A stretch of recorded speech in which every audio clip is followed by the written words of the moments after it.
Hey, this is Romey-Mak, and you're listening to the Interview with Rome podcast.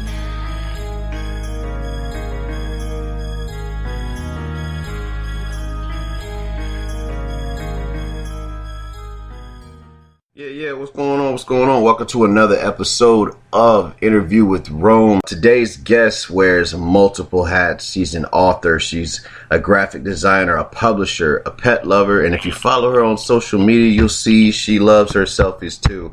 Hailing all the way from Jacksonville, Florida. Ladies and gentlemen and authors, welcome Leah, Diane to the show. Leah, what up? Hey, not much. So how's everything going? It's going pretty well. How's everything with you? Hanging in there, just trying to get through another day, you know.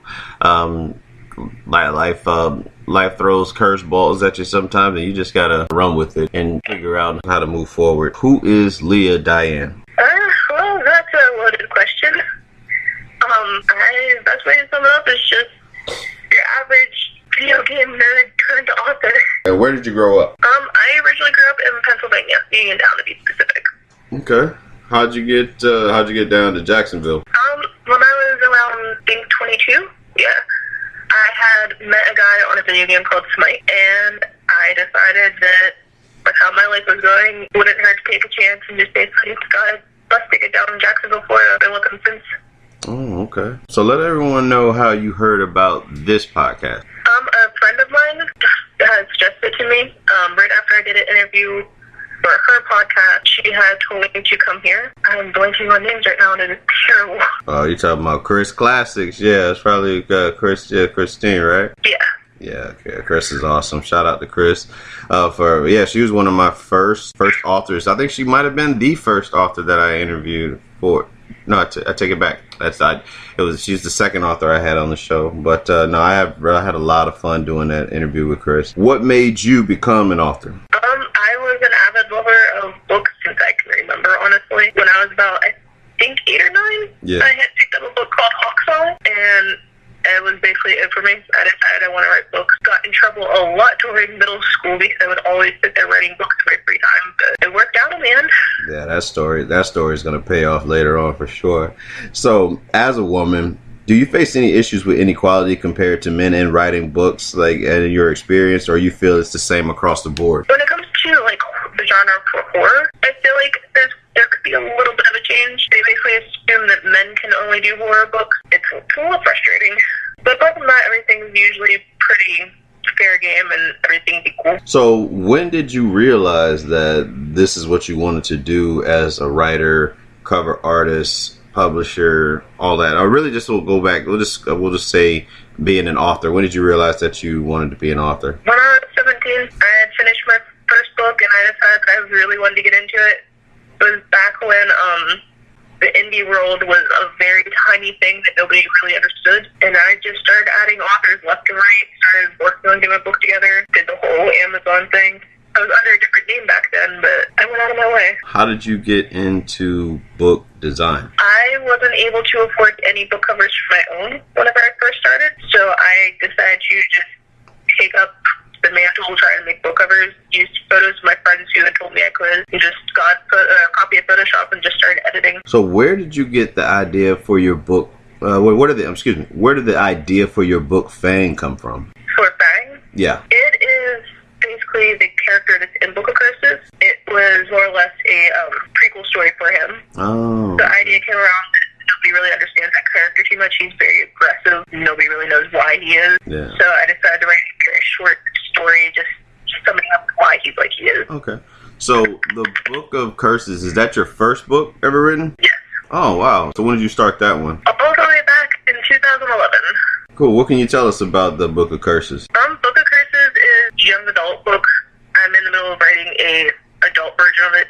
It's going to be like a sister book. It's about these two twins who find out that they're part of a prophecy that takes place in a cursed book. And basically, they have to find these guardians and do this whole quest type thing to save the world, or else everybody will die. So, things always get a little complicated and stuff like that.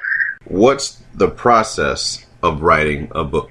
Where do you start? How would one go? Like, how would you teach someone how to, the process of writing a book? Well, everybody is different. I talk to so many different authors. They all have a different way of doing it. For me personally, I start with the characters first.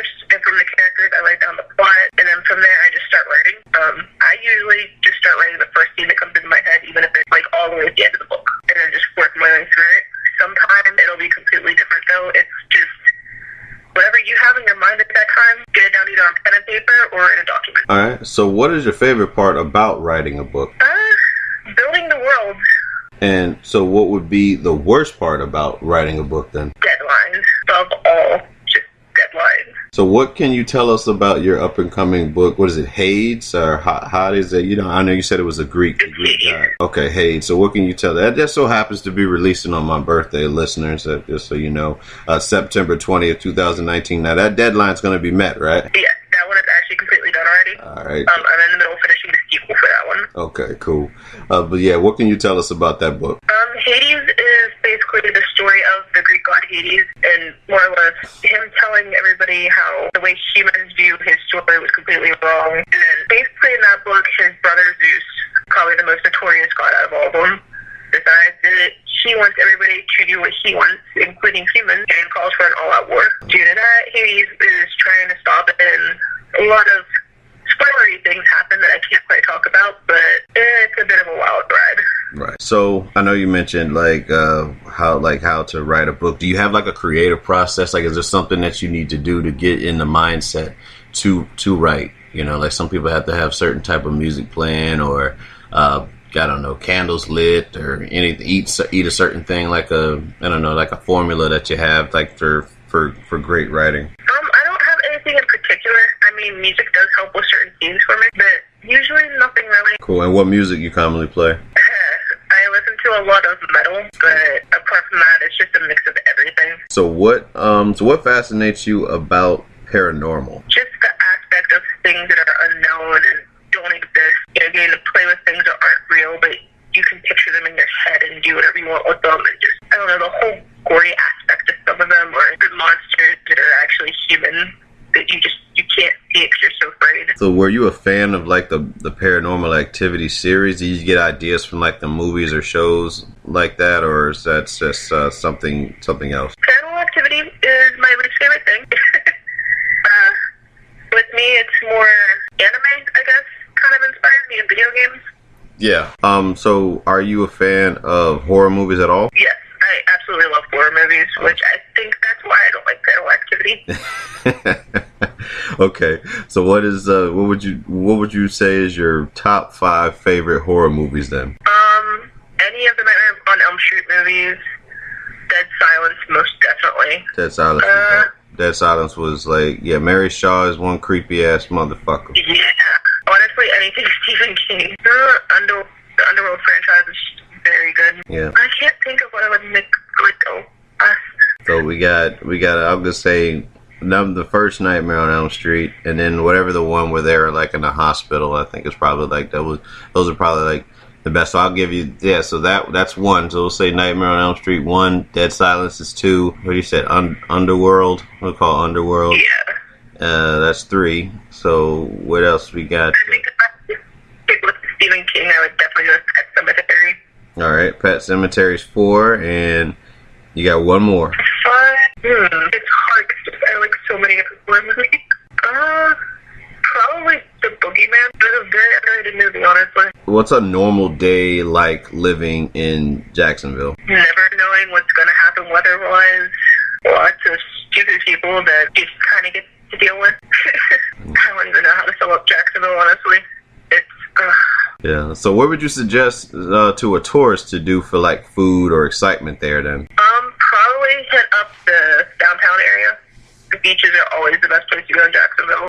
The bars, some of the nightclubs down by the beaches, definitely worth going to. Yeah, so let me ask you, like, you know, obviously this past weekend, or the weekend before, you know, we had like the the shootings out there at the bars. Did that like kind of deter you away from going out to the bar still, or you're still like, you know, I don't want to live in fear, I'm still gonna be able to go out, or are you just like more aware of your surrounding? I'm definitely just a lot more aware about things. Don't go anywhere alone. That is definite. Yeah. It's just, you become more aware of things because it's not worth just hiding in your house dealing with all this. You mentioned earlier that you're into gaming. When did you first start gaming? I think the first time I played a game, I was like 3. Was the controller plugged in? Or were you that little sister or little cousin that you know, they pretended that you were playing just to get you, just to keep you from crying? Oh no, the controller was plugged in. Yeah. What? I am an only child, so I don't worry about that one. Oh, okay. So what games did you? You remember your first video game? Don't remember what the first ones I played were, but I do remember like the first impactful games I had. I know the first ones that I remember vividly were Legend of Zelda: Ocarina of Time and also Majora's Mask. Apart from that, Final Fantasy VIII. Okay, so you're into RPG then. Sometimes, yes. I play first-person shooters too. I'm kind of all over the place anymore. I used to be like into, well, we mentioned earlier, I'm just a tad bit older than you, but there were in my days, the Nintendo phase had much of just about everything. That's what my parents used to just get me, because I don't think I might have had a choice a few times, but I think they just got games they just saw. They just happened to be out popular at the time. Like, you know, Paperboy was very big, you know, for Nintendo. And of course, Mario and like Power Pad, like running, like making all that damn noise, running up and down on that pad. When we were in the Navy in Cuba, that was fun.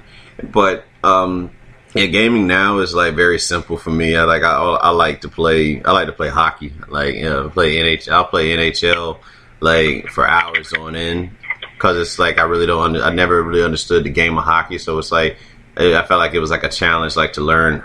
Like, how the hell can you beat this thing? You know what I'm saying? But like, I know folks nowadays like to be like into first person shooters. And I'll ask you this: obviously, no, we're not doing it's not really politics, but do you make that violent games make you want to do something violent? Dear God, no. Yeah, you know. That argument makes no sense to me.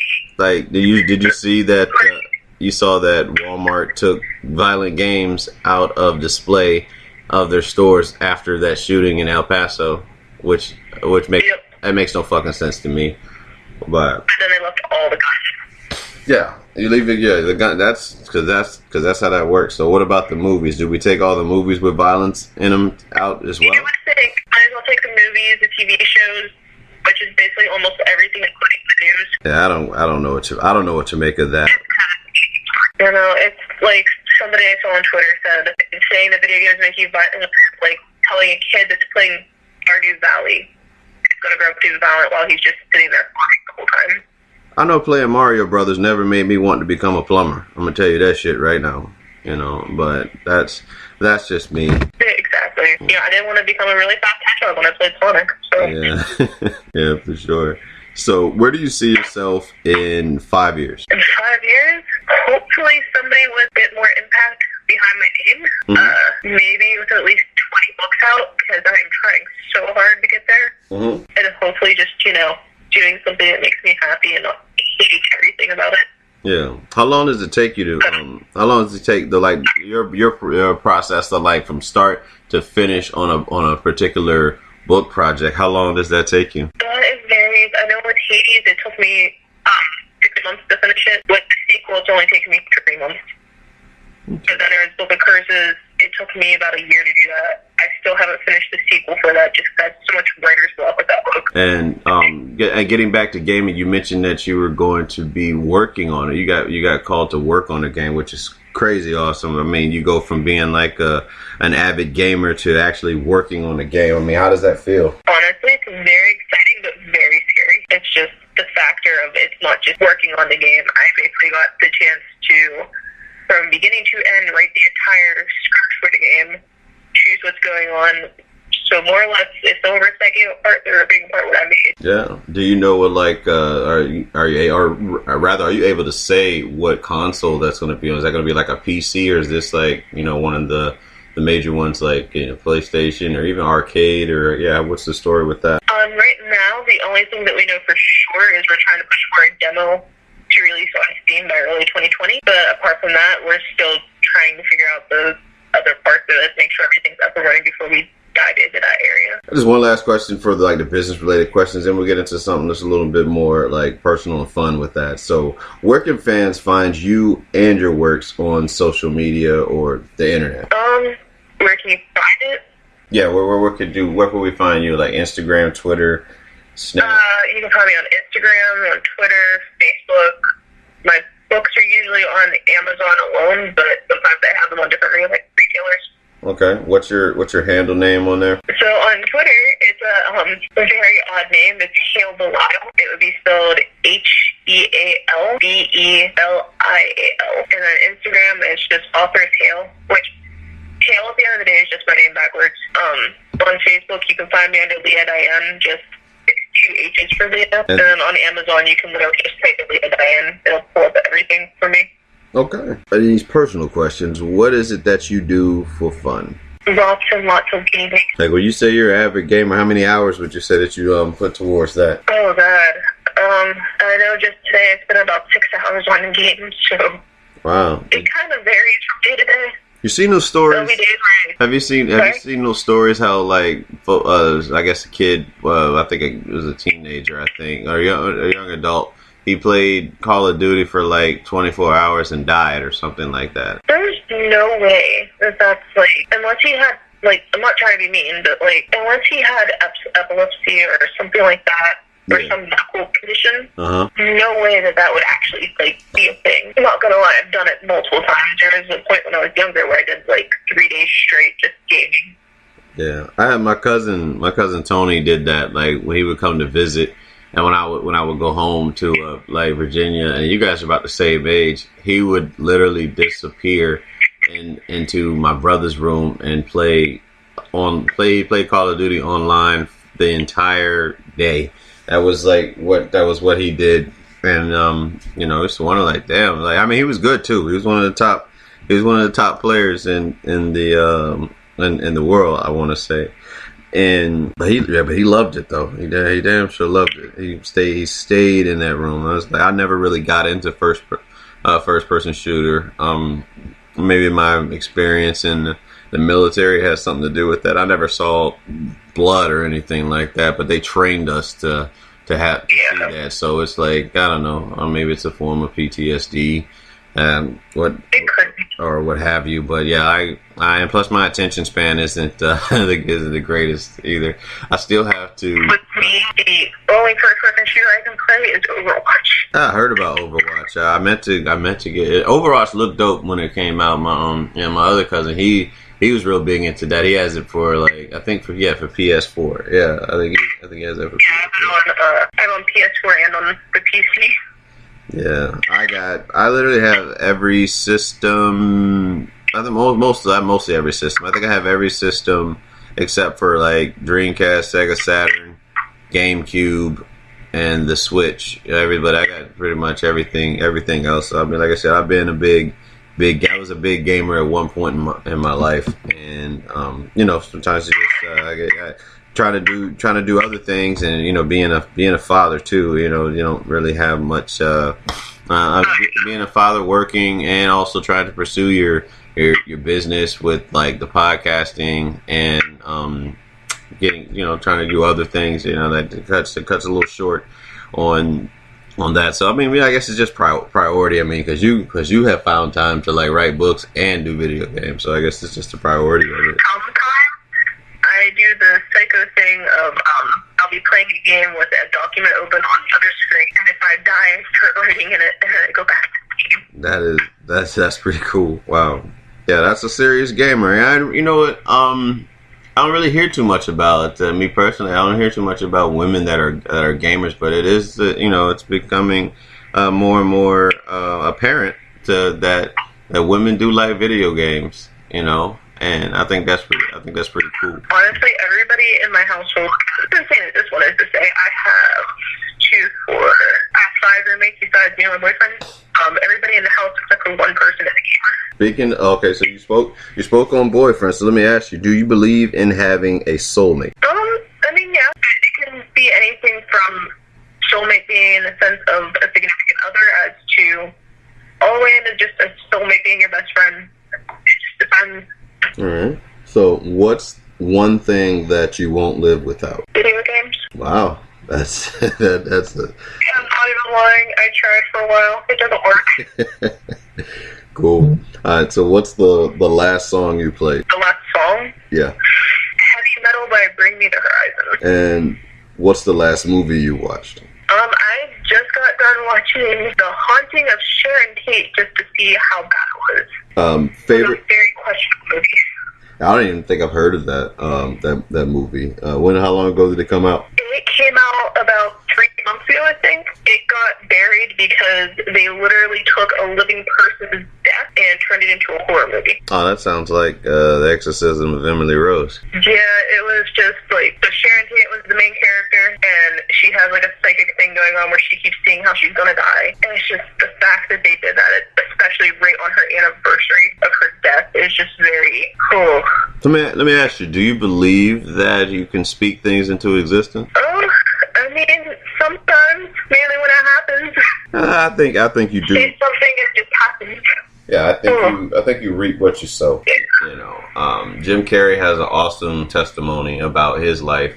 I think he said when he was like, I don't know, when he first started being into comedy, he wrote down on a check like how much, like I forgot the amount of money that he wrote on the check, but like he ended up getting that same amount on a check when he did Ace Ventura.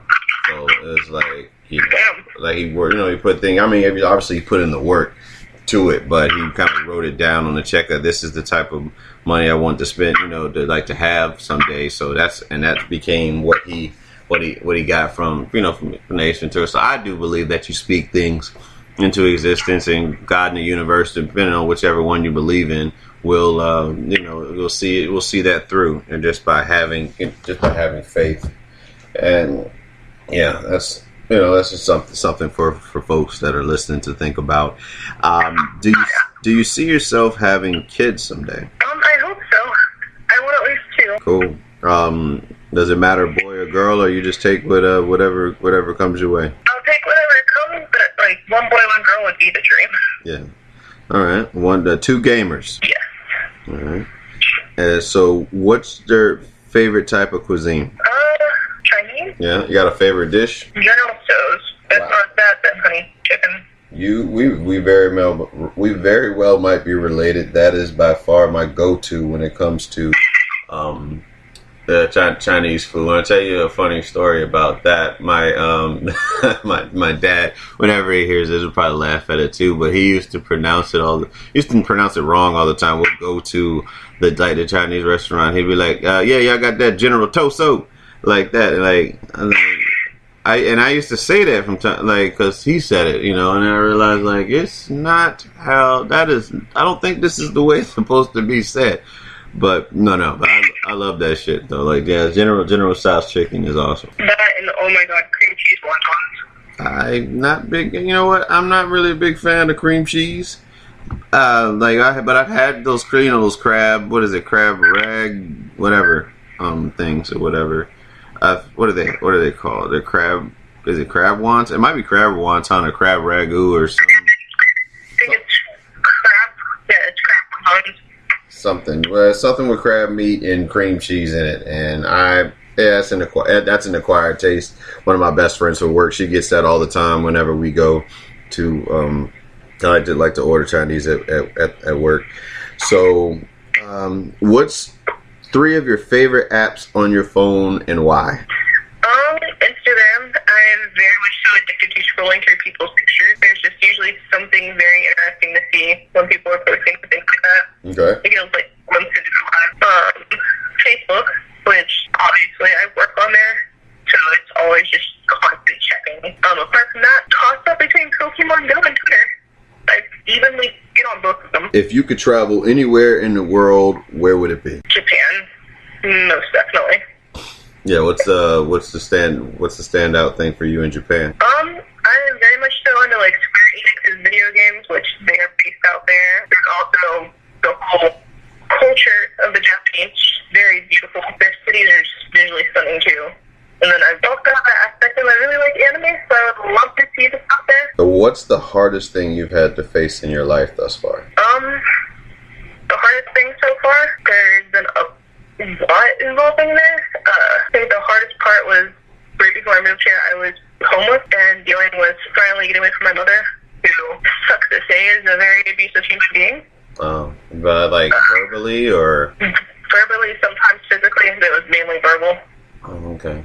Toxicity, and I mean, you can elect to speak more as far as like how that felt. You know, like the fact that this is your, you know what I'm saying, your mother, and trying to I don't know, go forth with life, and you know, because again, we come into our mother is practically our first friend. You know what I'm saying? So it's like I'm sure it can be a struggle when things don't always go that as you see it, you know, like, you know, you would think, well, what is considered normal, like that some people do have or feel that, you know, being able to have a certain type of connection with their parents, you know. So like how would you describe? I would describe dealing with that type of toxicity, and what made you want to leave from that. For the majority of my life, I kind of just thought it was a normal thing, so it didn't bother me too much. Yeah. Just kind of dealt with it and moved on with my life. It was when I was about 17.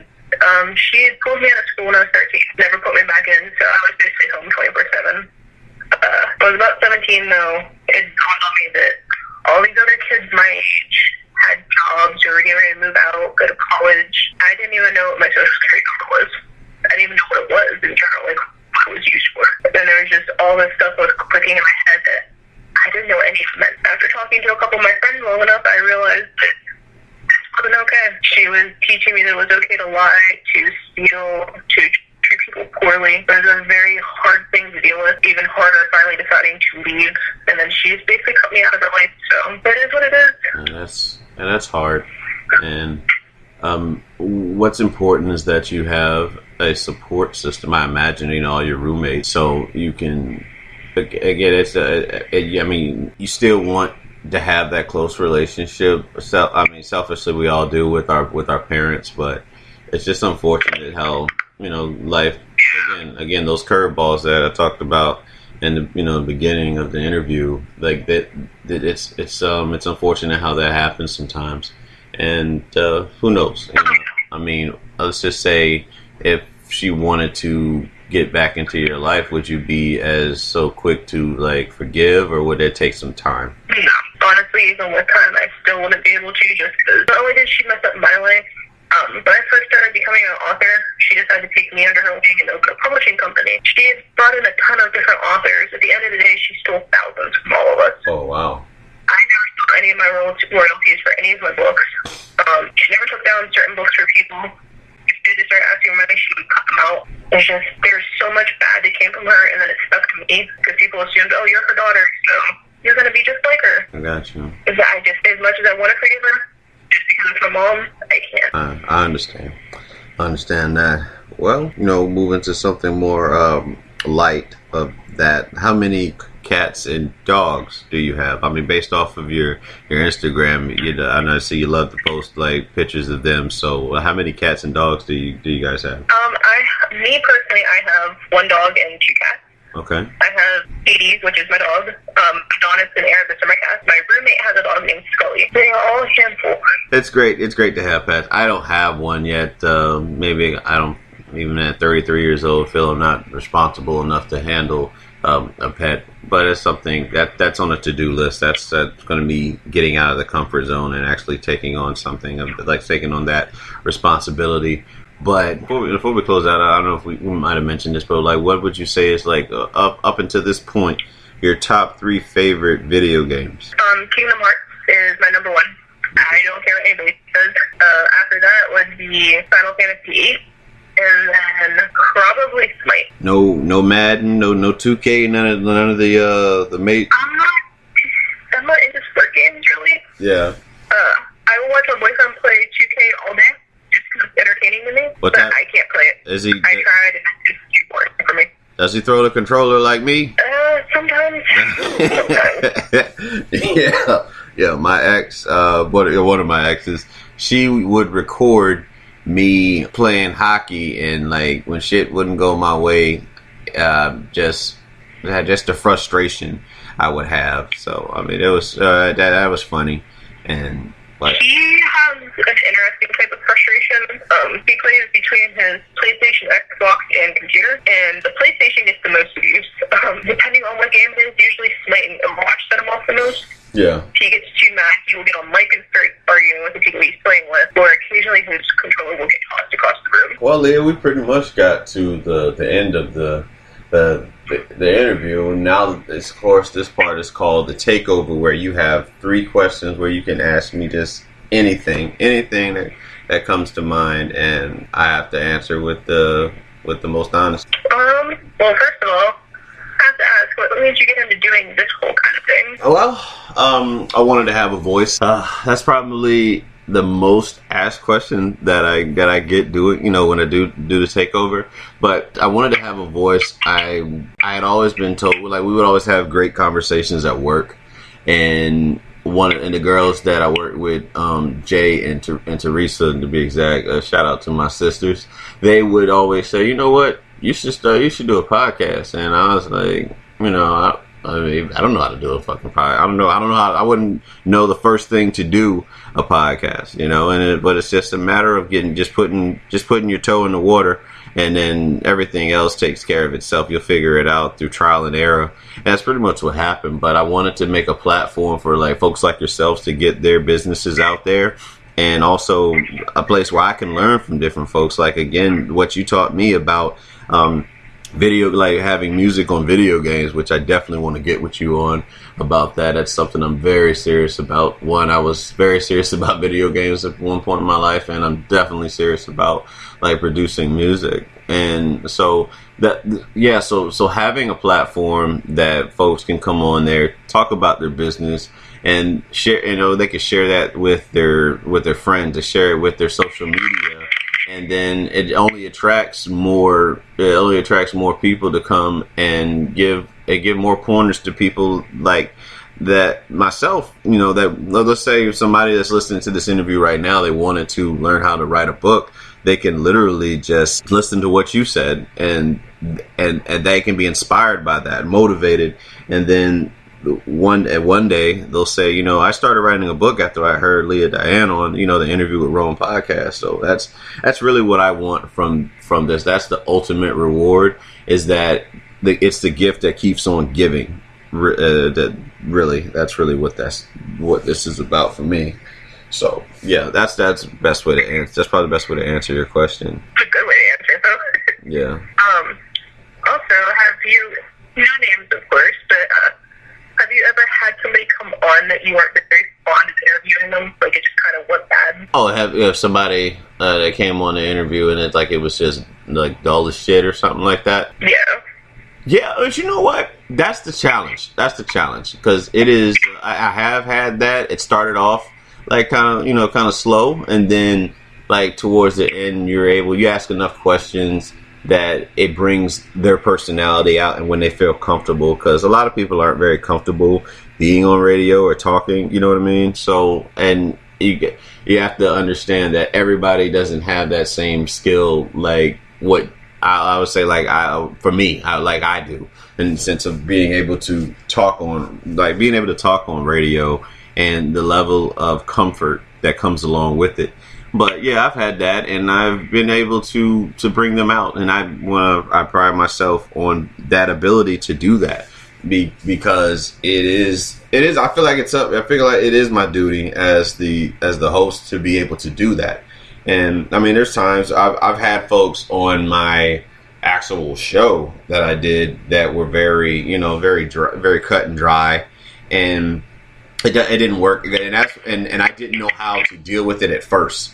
So I would always get frustrated. But now I'm at a point where I'm experienced enough and qualified enough to kind of like redirect everything and get it to where they're comfortable, something that they feel comfortable talking about. So yeah, that's the best way to answer that question. So your third and final. I was gonna say, that's a very good thing to have, though, just to be able to do that, Yeah. To redirect the question you gave me earlier, where do you see yourself in 5 years? Myself in 5 years? Oh God. Well, hopefully, that I'll have another child. I'll be my bank account will be expanded. I will be if it's done things the right way, I'll have a few credits under my belt being a music producer, whether that's for video games, whether that's for actual artists. This show will be nationally syndicated.